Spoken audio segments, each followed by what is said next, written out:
My message is that we'll be watching you.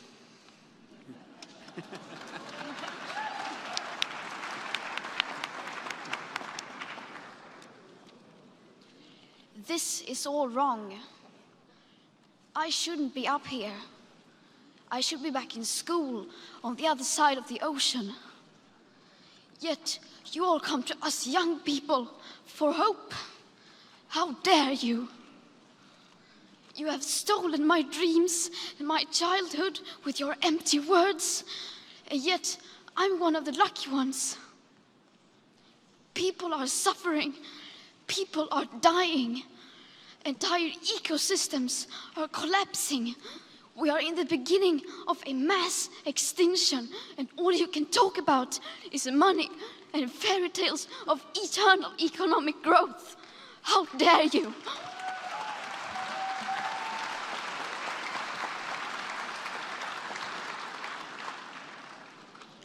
For more than 30 years, the science has been crystal clear. How dare you continue to look away and come here saying that you're doing enough when the politics and solutions needed are still nowhere in sight? You say you hear us and that you understand the urgency. But no matter how sad and angry I am, I do not want to believe that. Because if you really understood the situation and still kept on failing to act, then you would be evil, and that I refuse to believe.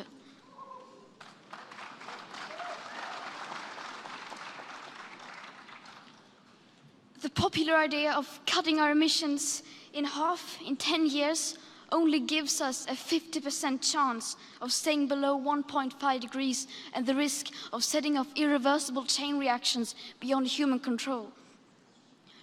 50% may be acceptable to you, but those numbers do not include tipping points, most feedback loops, additional warming hidden by toxic air pollution, or the aspects of equity and climate justice. They also rely on my generation sucking hundreds of billions of tons of your CO2 out of the air with technologies that barely exist. So a 50% risk is simply not acceptable to us, we who have to live with the consequences. To have a 67% chance of staying below a 1.5 degrees of global temperature rise, the best odds given by the IPCC, the world had 420 gigatons of CO2 left to emit back on January 1st, 2018. Today, that figure is already down to less than 350 gigatons. How dare you pretend that this can be solved with just business as usual and some technical solutions? With today's emissions levels, that remaining CO2 budget will be entirely gone within less than 8.5 years. There will not be any solutions or plans presented in line with these figures here today, because these numbers are too uncomfortable and you are still not mature enough to tell it like it is. You are failing us. But the young people are starting to understand your betrayal. The eyes of all future generations are upon you. And if you choose to fail us, I say we will never forgive you.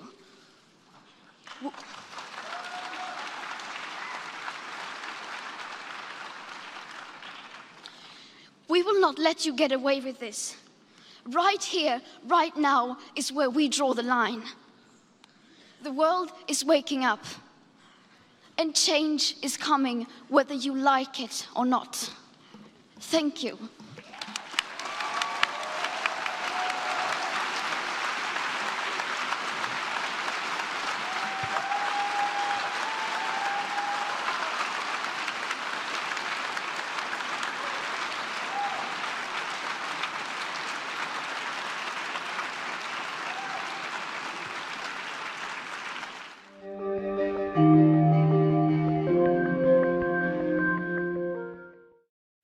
Vou começar com uma pergunta. A gente está falando em criatividade aqui, eu não vou ser muito criativo, não vou ser muito original, né? Então a pergunta, na verdade, é do professor Steve Pinker, num TED Talk que a gente teve esse ano, aconselho vocês a assistirem, que ele perguntou, o mundo está melhor?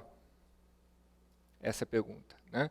E ele comprovou com os gráficos maravilhosos que o mundo sim está melhor na maioria dos indicadores que a gente buscar. Questões econômicas, questões ambientais, questões sociais. Tá? E eu trago essa pergunta, inovando um pouquinho, perguntando se o Brasil está melhor. O Brasil está melhor? Né? Comparado ao quê? Comparado a quando? Se a gente for pegar algumas décadas, a gente vê que sim, o Brasil está melhor na maior parte dos indicadores que a gente olhar. Tá? Então, trago aqui alguns números com relação a, por exemplo, mortalidade infantil. Mortalidade infantil, na década de 80, de 1980, estava próxima a 90, tá? Mortalidade infantil até 1 ano em 1.000 nascidos. Né? E hoje, esse número está em aproximadamente 14. Então, é maravilhoso. É maravilhoso. Quando a gente vai para a questão, por exemplo, de desmatamento, o desmatamento desde 2004 ele veio caindo, o que é um dado também muito positivo, muito interessante para a gente. Quando a gente olha a questão de mulheres no mercado de trabalho, esse é um outro dado super interessante, vem melhorando cada dia mais, ou a participação de negros e negras no mercado de trabalho, vem melhorando cada dia mais. Mas tá bom? Tá bom? Essa é a pergunta. Eu acho que não. Né? Porque enquanto a gente tiver uma criança morrendo, quando tiver uma árvore sendo desmatada de maneira irregular, quando a gente não tiver uma sociedade justa e igual, a gente tem que perseguir para alcançar. Né? Esses números que eu falei para vocês, eles têm alguns recortes. Né? Então, o desmatamento ele vem aumentando nesses últimos anos. A mortalidade infantil que eu disse, ela aumentou no último ano. Então a gente vem sim melhorando muito e está muito melhor do que há décadas atrás. Mas, como disse, a gente está piorando nesses últimos anos. Além disso, tem algumas questões bastante fundamentais e muito importantes, como acabamos de ver na palestra da Naomi Klein, que é mudança do clima, crises imigratórias. Então, esses pontos são muito importantes e estão mudando o mundo, assim como o Brasil. Nos foi dito ainda há pouco como a mudança do clima já é percebida no Brasil e quanto ela já vem afetando nossas cidades, quanto já vem afetando nossos municípios, quanto vem nos afetando no dia a dia. Isso já é uma realidade. Então, por isso, eu queria lembrar que a gente nunca pode se apegar a algumas coisas. Com relação a dado histórico, é importante ver que estamos melhorando, temos que comemorar, mas temos que olhar como estamos hoje. Além disso, a questão de médias. Médias, elas nos trazem uma falsa sensação, seja de segurança, uma falta percepção da realidade. Tá? Então, como eu comentei, a questão de mortalidade infantil, a média no Brasil hoje é de 14. Tá? Mas se a gente for olhar para estados como o Norte e Nordeste, esse número é muito maior. Se olharmos a questão de acesso à água, 25 milhões de pessoas no Brasil, só no Brasil, não têm acesso à água de qualidade. Metade da nossa população, esse é um número eu acho bem bizarro, né? Não tem acesso a saneamento básico. Então, recupera essa informação. A gente não pode se perder em médias e a gente tem que localizar as agendas. Localizar significa ir para onde ela é de fato necessária. Por isso, as Nações Unidas, em 2015, adotaram o que vocês estão vendo aqui, os ODS. O que vem a ser os ODS? Objetivo de Desenvolvimento Sustentável. Quando a gente fala em ODS, a gente tem que olhar, na verdade, da Agenda 2030. A Agenda 2030 é a Agenda de Desenvolvimento Sustentável. E sempre corrijam quando vocês escutarem, é a Agenda de Desenvolvimento Sustentável da ONU. Não é da ONU, tá? Não é da ONU, é de todos nós. Ela foi feita e ela foi adotada no âmbito, na instância das Nações Unidas, né? Mas, na verdade, com uma consulta bastante ampla, envolvendo sociedade civil, envolvendo o setor privado, envolvendo governos locais subnacionais, então cidades, estados, e, claro, envolvendo países. Então, no dia 25 de setembro, ela foi ali adotada. Tá? E o que é interessante aqui da agenda que a gente tem que notar, essa agenda tem algumas premissas. Uma delas é que ela é interligada, integrada, indivisível. O que significa isso? Contar uma história que não é muito boa, mas eu acho que vale a pena a gente contar para a gente entender esses 3 Is da agenda, né? Bastante chocante, que é o quê? Ainda no mundo, milhões de pessoas, e algumas centenas de milhões, andam mais de 5 quilômetros por dia para buscarem água. Quanta gente anda? Né? Alguns passos, né? E para ter água potável, água limpa, essas pessoas andam e muitas vezes não é uma água de qualidade. Então, quando eu falo isso, só nessa frase, eu tratei de alguns ODS, que estão ali. Então, eu trato de ODS 1, que fala de pobreza. Eu trato de ODS 6, fala de água. Do 7, que fala de energia. E, continuando a história, falo do 10, desigualdades, por que não? E, continuando a história, o que a gente tem? Quantos vocês acham dessas pessoas que vão buscar água ou energia, madeira, quantos vocês acham que são mulheres?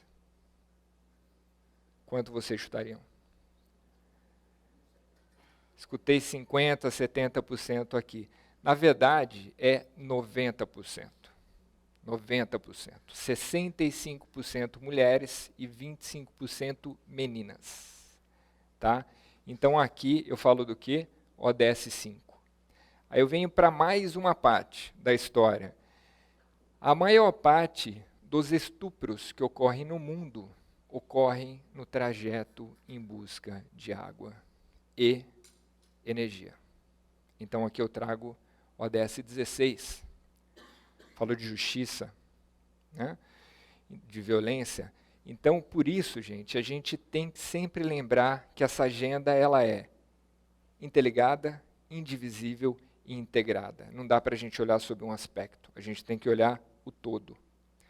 E aí eu pergunto a vocês, de quem é a responsabilidade da agenda? De quem é? Quem tem que fazer essa agenda andar? Né? Essa agenda, como diria uma grande amiga, é o to-do list da humanidade, ou seja, a lista de afazeres da humanidade. Né?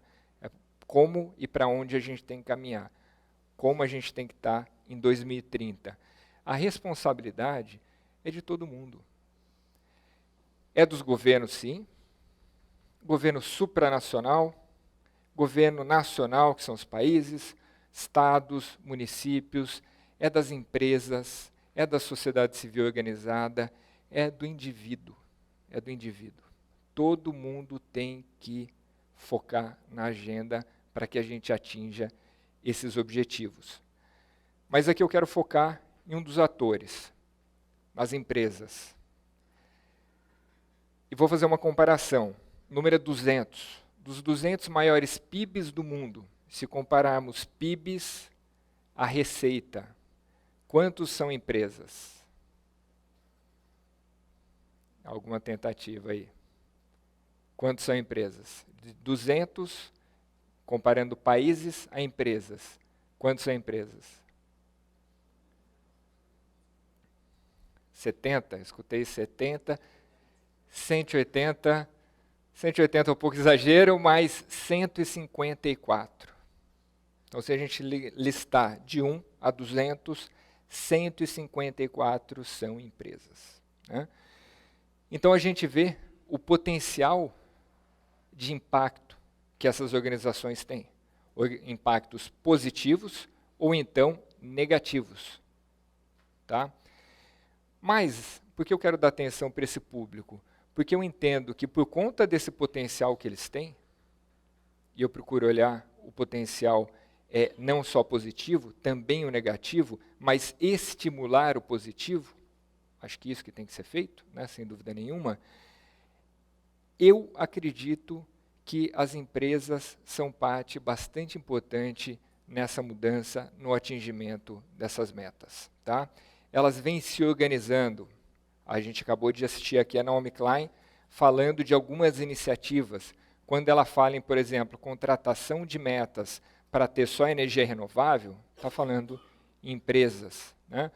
Quando se fala em contratação de metas ou coalizões que se tem por aí, RE100, por exemplo, são empresas que vão comprar só energia renovável. Tá? A gente tem, acabamos de ver uma palestra sobre resíduos, a gente tem então coalizões, compromissos das empresas globalmente falando em resíduos. Tá? Outro motivo do porquê eu acredito nas empresas como sendo o motor dessa mudança. A gente tem um outro dado bem interessante que é o quê?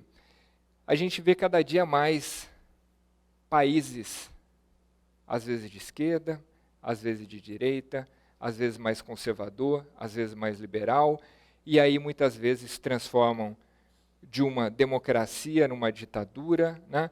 Ou seja, a gente vê idas e vindas de governos, tá? Independente de onde eles estão no espectro político. Tá? Com as empresas, o que a gente percebe, o setor privado, que quando eles contratam algumas metas, eles vão perseguir essas metas. Tá? Outra diferença que eu vejo é a questão do longo prazo. Então, as empresas conseguem ali estabelecer metas para 10 anos, 20 anos, o que para governos é muito difícil. Em se tratando do nosso país, a gente vê a dificuldade que a gente tem e muitas vezes as políticas são renovadas a cada 4 anos. Tá? Por isso que eu acho que as empresas têm uma parte bastante fundamental na mudança dessa agenda, na virada desse jogo e no atingimento das metas. Né? Quando a gente trata de países, no cenário global, a gente pensa no multilateralismo. Constantemente escutamos que o multilateralismo está em crise. Né? Mas o que falar do globalismo econômico, a globalização que foi aí estabelecida, e quando a gente pensa, então, na interconectividade que existe, a interconexão que cada um de nós aqui, cada uma de nós aqui, temos com qualquer pessoa em qualquer parte do mundo. Então isso ninguém tira. Por isso que eu entendo que, de novo, as empresas têm um papel fundamental e o indivíduo também tem um papel bastante fundamental. Por isso, gente, eu queria trazer aqui que o quê? Para que a agenda de fato ela funcione, para que a gente atinja os objetivos. São 17 objetivos, 169 metas. Tá? E as metas são as mais diversas. Falei aqui em desmatamento, falei aqui em mortalidade infantil, poderia ter falado de trânsito, poderia ter falado de mudança do clima, de emprego, seja lá o que for. O espectro é muito grande para a gente tratar de todos os dilemas da humanidade. Tá? Então a ideia é que a gente viva num mundo saudável, com todos os recursos naturais disponíveis para a humanidade, só que, claro, que a gente consiga cada vez mais, ao invés de desgastá-lo, recuperá-lo. Isso é muito importante. Mas o lema da agenda, que eu queria trazer aqui, é o quê? Da Agenda 2030, é não deixar ninguém para trás. E, meus caros, minhas caras, para não deixar ninguém para trás, a gente vai precisar do trabalho, não só de governo, não só de empresas, não só da sociedade civil organizada, mas a gente precisa do trabalho de cada um de nós que está aqui dentro e está ao redor do mundo. Obrigado.